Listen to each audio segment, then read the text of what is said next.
السلام علیکم، میرا نام الطاف حسین ہے. میں کراچی سے آ رہا ہوں اور لیاقت پور جانا تھا، فیملی کے ساتھ تھا.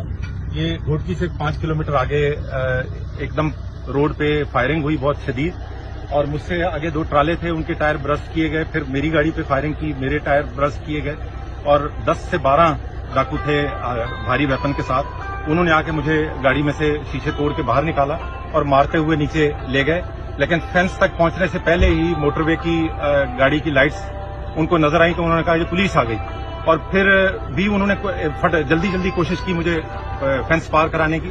لیکن اس دوران موٹر وے کی جو آئے تھے نوجوان، انہوں نے فائر کھولا، اور وہ فائر کی وجہ سے پھر انہوں نے کاؤنٹر فائر کرتے ہوئے میں اس دوران جب وہ کاؤنٹر فائرنگ کر رہے تھے تو مجھے موقع ملا، میں ایک جھاڑی کے پیچھے ہو گیا، اور پھر اس کے بعد مجھے نہیں پتا آپ لوگ آ گئے ہیں اور آپ لوگوں نے ریسکیو کیا. پولیس ٹائملی اپروچ جی الحمدللہ، بہت شکریہ. اللہ تعالیٰ آپ لوگوں کو جزا دے اس کا.